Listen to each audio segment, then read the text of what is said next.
Haleluya, haleluya, haleluya. Selamat datang dalam program kita Kamu Hebat. Karena pada dasarnya kamu memang hebat. Kenapa? Karena Tuhan yang pilih kita, Tuhan yang sertai kita, Tuhan yang kirim pasukan malaikatnya untuk menjaga kita. Dan pada saat yang bersamaan Dia berikan Roh Kudus untuk menuntun kita. Dia berikan firman sebagai peta kehidupan kita, supaya kita tidak melangkah salah jalan, tapi hidup senantiasa dalam anugerahnya. Haleluya. Hari ini kita masuk dalam program kita Firman Sebelum Bobo. Karena memang firman Tuhan itu penuntun. Firman Tuhan menguatkan kita.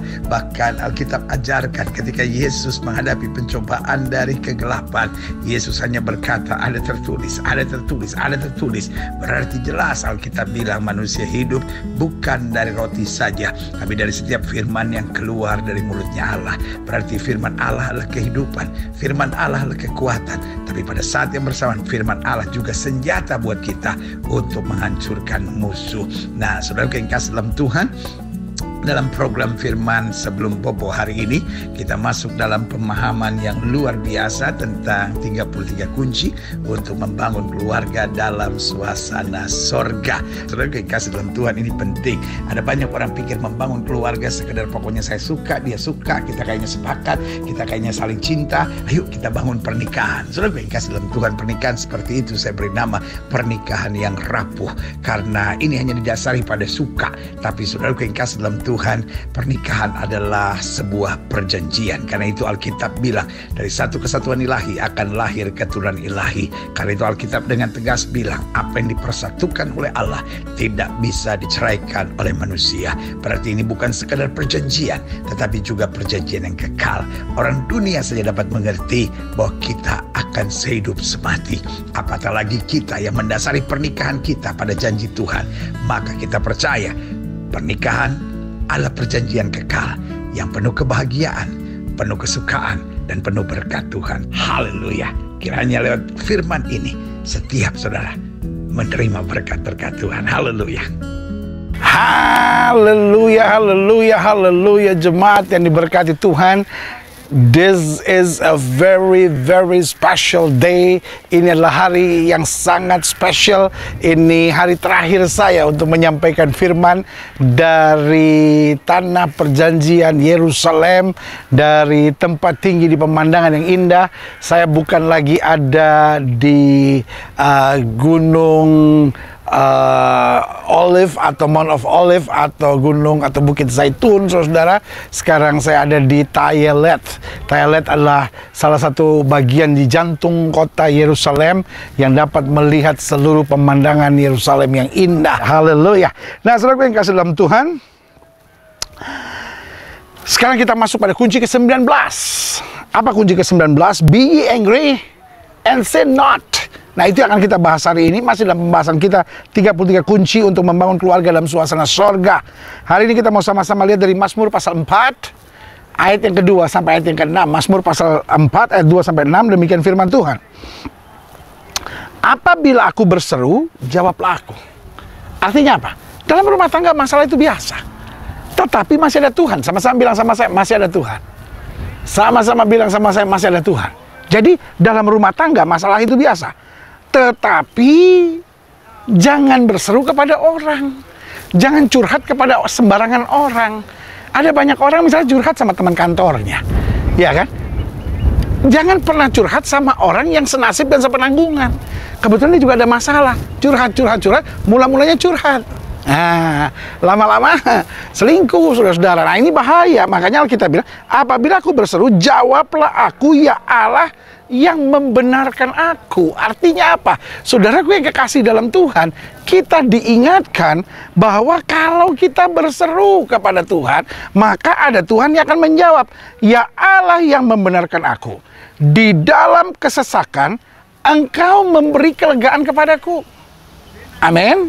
Sama-sama bilang sama saya, di dalam kesesakan, Engkau memberi kelegaan kepadaku. Kasihanilah aku dan dengarkanlah doaku. Ayat 3. Hai orang-orang, berapa lama lagi kemuliaanku dinodai? Nah, lihat nggak saudaraku? Pemazmur merasa kehidupan keluarganya apa yang Tuhan berikan kepadanya. Mulai difitnah, mulai dikhianati, mulai coba diserang. Sehingga dia menyebutnya sebagai apa? Kemuliaanku dinodai. Tetapi langkahnya luar biasa. 1 ayat yang kedua bilang, apabila aku berseru, Tuhan jawab. Dan yang kedua, Allah membenarkan. Ketiga, dalam kesesakan engkau memberi kelegaan. Yang keempat, kasihan aku dengar doaku. Artinya apa? Daud menyadari goncangan bagaimanapun terjadi, Tuhan tetap solusi satu-satunya. Sama-sama bilang sama saya, Yesus tetap solusi satu-satunya. Mantap, sekali lagi sama-sama bilang, Yesus tetap solusi satu-satunya. Yang setuju sama saya katakan amin. Makanya dia bilang gini, hai orang-orang, berapa lama lagi kemuliaanku dinodai? Berapa lama lagi kamu mencintai yang sia-sia dan mencari kebohongan? Masuk ayat yang keempat, ketahuilah bahwa Tuhan telah memilih baginya seorang dikasihnya. Nah ini penting. Dengan lain kata, dia menyadari betul bahwa dia adalah orang yang dikasihi Tuhan. Dia menyadari betul tantangan demi tantangan boleh jadi. Tetapi sebagai orang yang dikasihi Tuhan, pasti ada jalan keluar. Pasti ada kemenangan, pasti ada berkat. Pasti ada hal-hal yang dahsyat. Haleluya. Tanda tangan kanan sudah di dada. Kita buat langkah profetik kita. Sama-sama bilang, saya dikasihi Tuhan. Amin. Sekali lagi sama-sama bilang, saya dikasihi Tuhan. Sekali lagi sama-sama bilang, saya dikasihi Tuhan. Kalau kita menyadari ini, masa Tuhan tinggalkan kita sih? Masa Tuhan gak lihat air mata kita sih? Masa Tuhan gak lihat pergumulan kita? Masa Tuhan gak lihat kita disakiti? Masa Tuhan gak lihat kita diperlakukan secara tidak adil? Amin. Oke, semua peluk istri saudara. Suami peluk istri saudara, jangan peluk istri orang. Oke. Suami, Pak, bisa nggak sih Pak? Oke, semua suami peluk istrinya. Ya, oke. Orang tua yang anaknya dekat juga peluk anaknya. Oke, anak yang dekat dengan orang tuanya peluk orang tuanya. Oke, udah? Oke. Semua sama-sama bilang, kami dikasihi Tuhan. Yes, semua rumah tangga bilang, kami dikasihi Tuhan. Semua bilang, saya dikasihi Tuhan. Sama-sama bilang, saya dikasihi Tuhan. Berikan tepuk tangan yang berat buat Tuhan. Haleluya, haleluya, haleluya, haleluya. Nah, saya mau ini tertanam dalam roh jiwa saudara. Saya dikasihi oleh Tuhan. Iya kan? Nah, makanya Daud bilang apa? Ketahuilah bahwa Tuhan telah memilih baginya seorang dikasihinya. Tuhan mendengarkan apabila aku berseru kepadanya. Makanya ayat 5 bilang, biarlah kamu marah. Be angry and sin not. Dengan lain kata, marahlah, tapi jangan berbuat dosa. Berkata-kata dalam hatimu di tempat tidurmu, tapi tetaplah diam. Artinya kalau mau ada masalah apapun, oke, tumpahkan kepada Tuhan. Tapi tetap diam. Kenapa? Karena hidup kita harus jadi berkat. Hidup kita jangan membawa api panas. Hidup kita jangan menyakiti hati orang. Karena waktu kita marah, waktu kita tersinggung, waktu kita kecewa, kita buka mulut, pasti yang keluar pedang dan api, saudara-saudara. Makanya Alkitab bilang, berkata-katalah dalam hatimu di tempat tidurmu, tapi tetaplah diam. Ayat 6 bilang apa? Persembahkanlah korban yang benar dan percayalah kepada Tuhan. Artinya apa? Ada masalah apapun, siaplah berkorban. Jangan jadi orang yang cuma nuntut. Jangan jadi orang yang cuma mengharapkan ini. Belajar, Tuhan, saya mau jadi berkat, saya mau bawa damai. Nah, saudaraku yang kasih dalam Tuhan, salah satu perdebatan yang tidak pernah selesai adalah, perlukah marah? Nah, ini dia. Ada yang bilang, oh ya, tergantung orangnya. Ada yang bilang, saya memang orangnya punya karunia marah. Ada lagi karunia baru, karunia marah. Ada yang bilang, saya sih nggak marah, pendeta, cuma makan hati. Mana yang lebih baik? Nggak marah tapi makan hati? Atau marah dan membuat orang lain makan hati? Jawabannya sederhana. Dua-dua keliru. Nah, makanya gini, kalau kita mau menjawab pertanyaan, perlukah marah? Maka saya harus jujur bilang, ada dua pandangan ekstrim. Yang pertama, dilarang. Alasannya, oh karena marah bisa menghancurkan. Marah bisa membuat semuanya kacau. Oke, kita terima. Yang kedua, wajib marah. Karena tanpa kemarahan tidak ada kemajuan, tidak ada peningkatan. Lama-lama kita pikir benar juga ya. Jadi akhirnya kita kalau gitu gini aja. Ntar marah, ntar enggak, ntar marah, ntar enggak. Itu lama-lama sakit jiwa. Sudah ngerti gak mau saya? Memang kalau kita dengar alasannya masing-masing betul. Jangan marah dong, kan marah bisa ngancurin. Marah kan bisa ngerusak segala sesuatunya. Marah kan bisa membuat kacau segala sesuatunya. Tapi sebagian bilang, oh nggak apa-apa, marahlah. Karena kalau nggak marah nggak ada peningkatan, nggak ada kemajuan. Nah, kita pikir ya benar juga, masing-masing punya dasar yang kuat. Nah, kalau kita mau jujur dalam berkeluarga, banyak keluarga mengalami kekacauan dan kehancuran yang diakibatkan karena apa? Karena amarah yang tidak jelas ini. Nah, ini harus kita sepakati dulu. Bukan masalahnya yang membuat rumah tangga itu hancur, tapi cara marahnya. Karena gini, masalah kalau kita, makanya ada istilah dalam bahasa Inggris, saya bilang ini, nothing too big to talk to. Kalau ada sesuatu yang buruk, lalu kita duduk dan membahasnya. Ada sesuatu yang buruk misalnya, lalu kita duduk dan mencari jalan keluar bersama. Kita mencari hal-hal yang baik, bagaimana bisa tetap ada damai sejahtera. Pasti bisa ada pemulihan. Tetapi yang menjadi persoalan adalah reaksi terhadap masalah itu. Kadang-kadang masalahnya sepele. Contoh, suami bawa mobil, istri bilang begini, kalian apa? Hati-hati ini. Lama-lama suaminya jengkel, suaminya mulai marah. Kamu kok mau ngatur saya? Dalam segala hal kamu mau ngatur. Papa tuh dasar kepala batu ya, lalu ribut. Ya udah kita cerai aja. Lihat, saudara gue yang kasih dalam Tuhan, yang buat cerai bukan karena kondisi lalu lintas, tapi yang buat cerai karena ributnya itu, amarah yang tidak terkontrol itu. Makanya saya bilang 95% perceraian terjadi. Kenapa? Karena tidak bisa mengontrol amarah, tidak bisa mengontrol emosi. Makanya dengan tegas Daud berkata, be ye angry and sin not. Marah, tapi jangan berbuat dosa.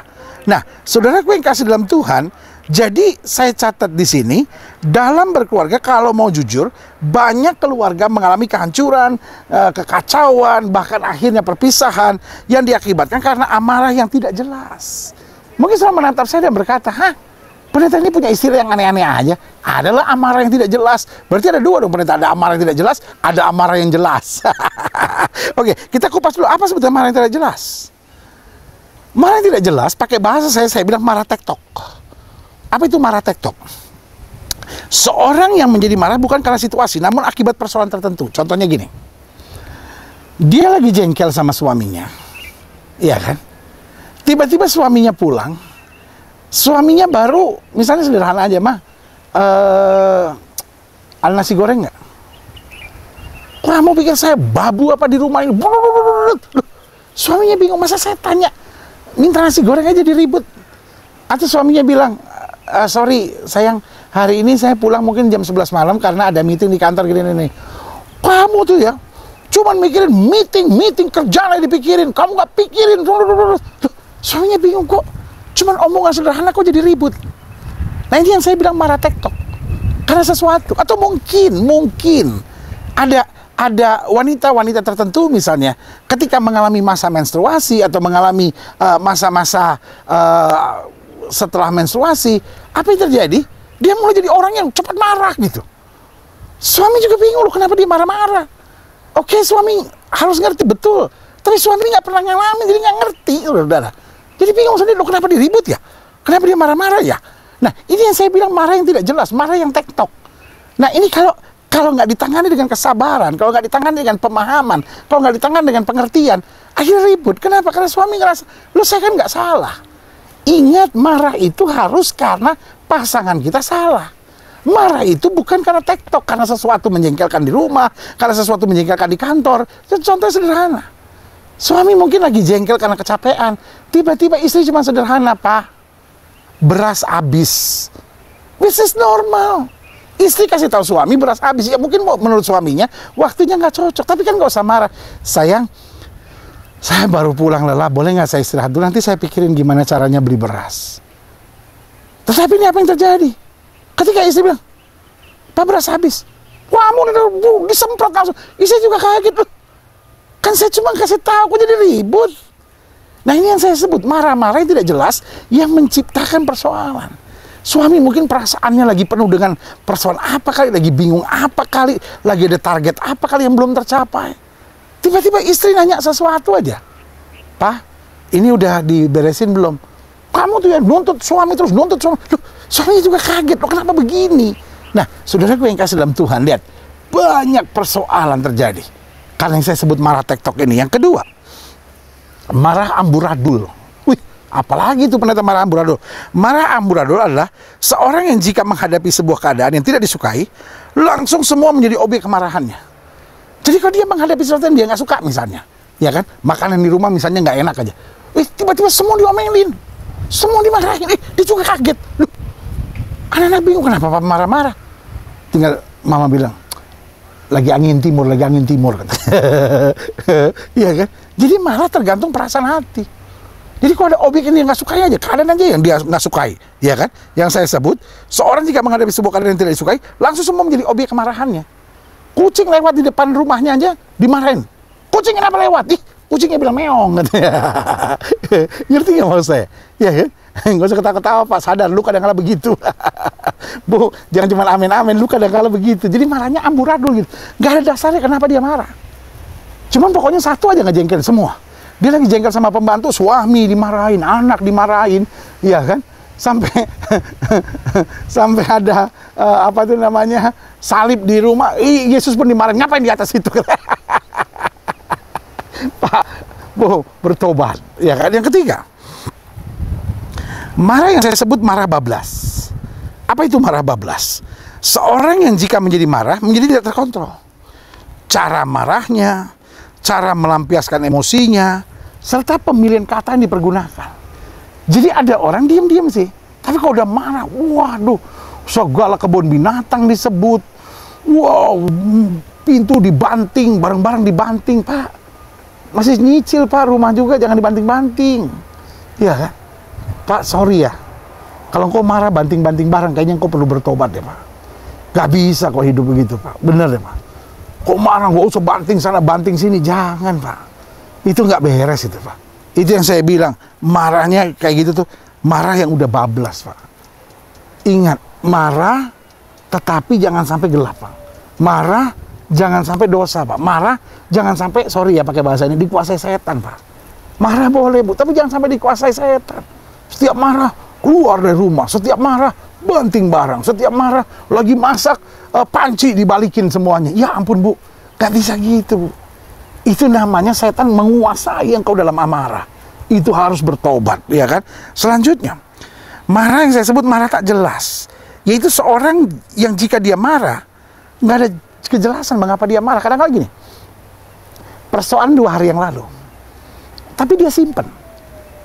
Orang nggak tahu bahwa dia nggak suka. Tiba-tiba, hari ketiga, dia ngerasa istrinya nggak berubah atau suaminya nggak berubah, baru dia marah. Sehingga suaminya bingung, kenapa dia marah ya? Suami tanya sama istrinya, kenapa kamu marah? Tiba-tiba jawabannya gini, tanya sendiri sama diri lu. Loh, ini kan repot. Ini yang saya bilang, marah yang nggak jelas, saudara-saudara. Ya kan? Lu ngerti sendiri. Ya, Bu, kawin sama paranormal kalau begitu, Bu. Masa suami mesti tahu sendiri? Isi jelasin dong, Pak, aku tidak suka karena begini-begini. Nah, dan selalu saya bilang, marah itu jangan disimpan. Karena kalau marah disimpan, akhirnya bertumpuk-tumpuk jadi akumulasi. Sama seperti kayak air ya. Kita isi di sebuah gelas sampai penuh. Ya kan? Udah penuh, oke. Tiba-tiba datang 5 tetes air aja. Tes, langsung tumpah. Kita bingung, loh kok cuma 5 tetes tumpah? Kenapa? Karena air udah penuh. Begitupun dalam hidup, kalau pikiran orang udah penuh karena amarah, kesel, disimpan, ditumpuk, akhirnya nanti jadi akumulasi problem. Ada persoalan dikit meledak, buar. Nah, itu yang bahaya. Itu yang saya bilang menjadi marah yang tak jelas. Sehingga marah itu tidak mengubahkan apa-apa. Kenapa? Karena dimarahin juga bingung. Akhirnya udah daripada ribut, ya udahlah sayang, sorry lah kalau aku salah. Tapi dia nggak tahu apa yang salah, bagaimana, dan nggak dibahas apa-apa lagi kemudian. Selanjutnya, yang saya sebut marah yang dewasa. Marah yang dewasa dan berhikmat, di mana seorang yang ketika menjadi marah, dia ngerti betul kenapa dia marah. Apa tujuan marahnya, ya kan? Lalu bagaimana cara penyampaian, bagaimana waktunya, serta bagaimana menjaga suasana hatinya. Sehingga ketika dia marah, tidak dia biarkan iblis menggerogoti hidupnya. Sehingga ada banyak orang kalau marah, ya udah kita cerai aja. Kalau udah marah, ya udah kamu kawin lagi aja. Jadi kalau udah marah, otak itu pendek. Nah, saudara gue yang kasih contoh, itu yang saya bilang gak dewasa, itu yang saya bilang marah bablas lah, itu yang saya bilang marah tektok lah, itu yang saya bilang marah amburadul lah, marah yang tidak jelas. Nah, karena itu kita simpulkan beberapa hal yang harus kita pahami tentang marah. Satu, jangan mudah marah. Jadi jangan jadi orang yang apa-apa marah. Belajar sabar sedikit, Pak.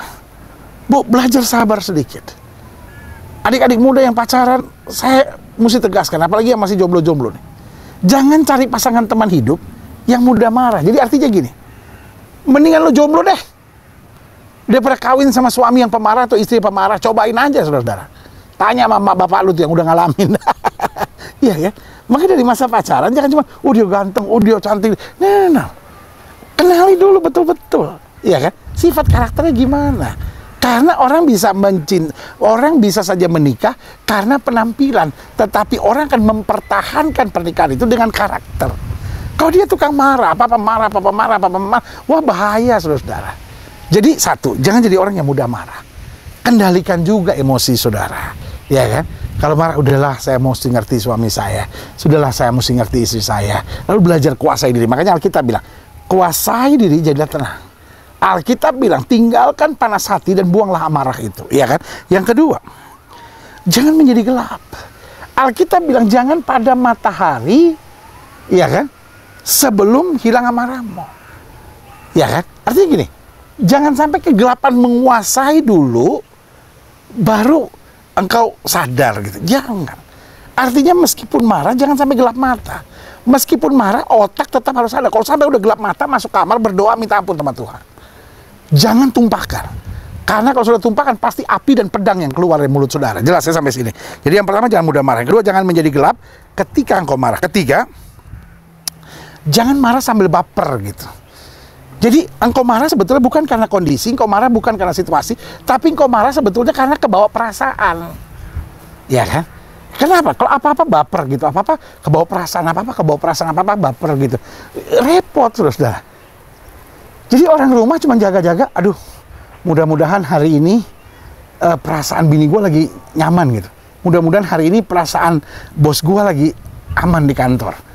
Mudah-mudahan perasaan laki gue di rumah lagi aman. Mudah-mudahan perasaan mama dan papa lagi asik. Karena apa? Karena dia marah bukan karena situasinya, dia marah bukan karena tujuannya, tapi dia marah cuma sederhana. Karena situasi dalam hatinya, perasaannya. Nah ini repot saudara. Ini sama sekali tidak terkontrol. Selanjutnya, jangan marah sampai membunuh serta menghancurkan. Wah, ada orang tuh kalau marah sama anaknya, membunuh harapan anak-anaknya. Wah, kamu dasar anak bego. Kamu tuh nggak bakal jadi apa-apa. Kamu juga paling kali mati kawin sama tukang becak kamu. Waduh. Jadi tanpa engkau sadari, engkau marah, engkau bunuh mimpi suamimu, engkau bunuh harga diri suamimu. Engkau marah, engkau bunuh harga diri istrimu. Engkau marah, engkau bunuh perasaan istrimu, kau hancurkan semua cita-citanya. Lu marah, boleh. Tapi jangan bunuh perasaannya, jangan bunuh mimpinya, jangan bunuh cita-citanya. Dasar perempuan, gak ada otak. Dasar perempuan cuma bikin susah suami saja. Waduh, apa masalahnya kasih tahu. Sayang kan lebih baik gini. Aku nggak suka kalau kamu begini, karena kalau begini akibatnya begini. Jadi marah sambil ngejelasin apa akibatnya, kenapa nggak sukanya, sehingga masing-masing tuh bisa sadar gitu. Jelas nggak? Ya kan? Tapi kalau kita bunuh, kita hancurkan, yang timbul apa? Kepahitan dan luka, ya kan? Selanjutnya, marah jangan sampai tidak menghargai perasaan orang. Karena ingat, sesalah-salahnya orang, penghargaan lebih mudah membawa pada perubahan. Orang boleh salah, tapi makin engkau banting harga dirinya, makin dia nggak akan pernah bisa berubah. Ujungnya paling dia bilangnya, sama orang kayak gini mau diapain? Petrus sudah salah kan? Petrus sudah salah kan? Petrus sudah salah kok. Yesus bilang kamu tidak akan lagi menjadi penjala ikan, kamu akan jadi penjala manusia. Dia kembali nangkap ikan. Yesus bilang apa? Simon anak Yohanes, adakah engkau mengasihi aku? Coba kalau Yesus bilang, kamu tuh ya, dasar nggak tahu diri, aku sudah selamatkan engkau, tapi engkau kembali nangkap ikan, dasar nelayan tetap jadi nelayan. Tidak. Simon anak Yohanes. Siapa yang rubah nama dari Simon menjadi Petrus? Yesus. Sekarang Yesus ingatkan kembali, oke, kalau engkau mau tetap kembali sebagai Simon dan bukan Petrus, saya mau tanya, dalam keberadaanmu sebagai Simon, adakah engkau mengasihi aku? Simon sadar dan bilang, oke, naik kurie. Benar Tuhan, aku mengasihi engkau. Ditanya lagi, apakah engkau mengasihi aku? 3 kali Yesus tanya. Petrus menangis. Kenapa Petrus menangis? Dia sensitif. Kenapa aku yang gagal 3 kali menyangkal, tapi aku yang dihargai 3 kali oleh Kristus? Saudaraku yang kasih dalam Tuhan, ingat, membanting harga diri seseorang tidak akan pernah merubahnya. Anak-anakmu tidak akan pernah berubah kalau engkau terus maki dia dan rendahkan harga dirinya. Suamimu tidak akan pernah berubah kalau kau selalu maki dia, dasar suami nggak beres, dasar suami nggak ngerti, dasar suami nggak romantis, dasar istri begini. Wow, mulutmu tuh ngaco bener gitu. Tapi ketika engkau mulai memberi penghargaan, saudaraku yang kasih dalam Tuhan, manusia bisa lebih mudah berubah. Selanjutnya, jangan sampai lupa panggilan kita. Jadi waktu kita marah, jangan sampai lupa panggilan kita. Panggilan kita kan bawa damai. Panggilan kita kan warga sorga. Panggilan kita kan untuk jadi berkat. Panggilan kita kan untuk jadi terang. Panggilan kita kan untuk menyatakan kemuliaan Kristus, ya kan? Dan jangan sampai lupa perintah-perintah Tuhan. Ada banyak orang, udahlah masa bodoh lah. Saya memang udah begini mau diapain? Waduh, itu yang saya bilang, marah tapi udah ngaco sama sekali. Sementara kita marah, kita ingat Yesus marah satu kali. Ingat dong, ya kan? Dia marah kok. Dia membongkar meja-meja penukar uang dan lain-lain di bait Allah. Tapi kemudian ketika anak-anak datang, ketika orang sakit datang, dia memberkatinya. Artinya dia marah tapi mengerti panggilan. Dia marah tapi dia tetap mengerti perintah-perintah Tuhan. Nah, perintah Tuhan jelas. Be angry and sin not. Marahlah tapi jangan berbuat dosa. Nah, sekarang pertanyaannya, apa konsep marah yang benar? Satu, marahlah dengan judul yang jelas. Jadi, kalau kita marah, kita harus tahu dulu kenapa kita marah. Karena dari judul itu kita tahu, gini-gini. Orang maling sendal sama orang bunuh orang. Dua-dua salah nggak? Salah. Hukumannya beda nggak? Beda. Karena maling sendal mungkin kena berapa? 3 bulan? Atau mungkin 2 bulan? Tapi bunuh orang mungkin 5 tahun, mungkin 10 tahun. Kenapa? Begitu juga dalam rumah tangga. Kita harus tahu dulu, kalau saya marah sama anak saya ini kenapa? Apa salahnya? Jadi kita ada ukurannya. Jangan salahnya kecil tapi bomnya pakai bom atom. Nggak bener dong, Bu. Nggak bener dong, Pak. Istri sudah salahnya sejauh apa? Kalau judulnya jelas, maka kita tahu ini arahnya kemana, keadaannya apa, bagaimana memperbaikinya, kan kira-kira gitu. Yang kedua, marahlah dengan volume suara yang terkontrol. Jangan marah sampai apa itu namanya, kelurahan sebelah dengar, saudara. Bayangin, saudara marah di pasar Minggu, ya kan? Itu opung saudara yang ada di Tarutung bisa dengar gitu. Jauh amat ternyata, ya kan? Tapi itu maksud saya. Jadi marah tuh nggak usah sampai seluruh dunia tahu kan? Marah nggak usah sampai tetangga dengar, apalagi rumah sudah petak lagi, ya kan? Marah nggak usah sampai pembantu-pembantu dengar dong. Marah tuh dengan suara yang terkontrol. Kalau marah suara udah nggak terkontrol, diam saudara. Artinya apa? Setan sudah menguasai saudara. Ngerti nggak sampai di situ? Yang tiga, marahlah di saat yang tepat, dengan cara yang tepat, dan tujuan yang terarah. Jadi jangan sampai terkesan ngamuk gitu. Kalau udah ngamuk, ini kan udah bahaya saudara. Marah itu bukan ngamuk. Marah itu tindakan korektif saudara. Iya kan? Jadi artinya apa? Saya harus tahu saat yang tepat, cara yang tepat, memakai bahasa yang tepat dengan tujuan yang terarah. Supaya marah ini tujuannya untuk apa? Bukan untuk cerai kan? Marah ini untuk apa? Supaya rumah tangga kita bisa lebih baik, supaya istri kita bisa lebih baik, supaya suami kita bisa lebih baik, supaya bisa saling mengerti perasaan. Jadi ketika dimarahi juga, jangan langsung responsif gitu. Jangan langsung melawan. Marah, dengar dulu. Makanya selalu saya bilang, ketika salah satu marah, salah satu harus dengar. Jangan marah pada saat yang bersamaan. Ketika salah satu marah, berarti ada pesan yang dia mau sampaikan. Mungkin cara marahnya nyakitin saudara, diam dulu. Beresin dulu luka hati dari pasangan saudara. Baru nanti setelah semua selesai, baru sayang. Aku memang salah. Bener, terima kasih kamu koreksi aku. Tapi boleh nggak aku ngomong?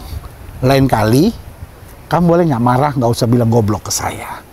Nah, ngerti nggak?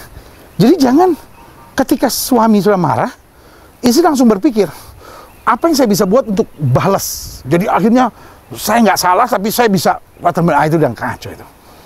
Kalau masing-masing ribut seperti itu, wah itu kacau saudara. Itu butuh wasit di tengah-tengah, ya kan? Karena itu sebagai hamba Allah saya mau bilang, marahlah bukan dengan ngamuk, tapi saatnya harus tepat, caranya harus tepat, tujuan harus terarah. Dan yang keempat, marahlah sebagai langkah koreksi. Itu yang saya bilang, langkah koreksi, bukan sebagai langkah karena tidak sanggup lagi. Jadi ada banyak orang ditumpuk, udah nggak sanggup lagi baru meledak. Nah itu bahaya saudara-saudara. Jadi yang benar adalah kalau kita melihat sesuatu yang perlu dan bisa kita perbaiki, marah. tetapi marah dengan cara yang sopan, dengan bahasa yang teratur, dengan volume yang baik, sehingga kesannya koreksi yang membangun, kan begitu. Selanjutnya, marahlah bukan karena kebencian dan pelampiasan, namun karena cinta dan kasih sayang. Tujuan saudara marah apa? Karena mau sesuatu yang lebih baik, kan? Nah, kalau tujuannya hanya untuk pelampiasan, akhirnya apa yang terjadi? Pasangan merasa sebagai tempat sampah, saudara. Karena sebagai tempat pembuangan kotoran, gitu. Mulut-mulut yang kotor, bahasa-bahasa yang kotor, semua keluar. Tapi kalau marah, sayang, aku kan nggak suka kalau begini, sayang. Sayang, kan kamu tahu, kalau begini tuh akibatnya begini. Sayang, boleh nggak sebaiknya begini-begini. Jadi marah, kata sayang tetap dipakai. Marah, tetap panggilan cinta dipergunakan. Marah, tetap bilang, aku nggak bisa tanpa kamu. Kamu tetap segala-galanya. Jadi marah, tetapi bukan sebagai pasangan kita tuh tempat sampah, buang semua kotoran gitu. Nggak boleh gitu dong. Iya kan? Nah, selanjutnya, sebagai penutup, bagaimana seorang bisa marah dengan benar? Life doesn't need to be perfect. And so, if life is not perfect for you, should you get angry? Kalau hidup tuh nggak sempurna buat kamu harus ngamuk, kamu harus mad gitu, kamu harus marah gitu. No, belajar. Kenapa Tuhan begini? Kita belajar lebih sabar, belajar lebih bijaksana, belajar mikir lebih jauh. Kalau saya ambil akibat ini, akibatnya bagaimana? Apakah nama Tuhan dipermuliakan? Apakah hidup saya jadi berkat? Apakah ini semua sesuai sama perintah Tuhan? Itu jadi jangan sampai marah tapi dikuasai oleh iblis. Marah dikuasai dosa, marah dikuasai oleh kegelapan. Jangan. Bagaimana seorang bisa marah dengan benar? Sehingga kita dapat berkata, sungguh Kristus segalanya buat aku. Yang setuju sama saya katakan amin. Nah, bagaimana seorang bisa marah dengan benar? Satu, jika kita cinta Yesus dan selalu mau menyenangkan hati Yesus. Saudaraku yang kasih dalam Tuhan, Maria berat kok ngadapin ini. Maria berat. Sebagai anak masih usia berapa? 16, 17, 18 tahun. Tiba-tiba harus mengandung.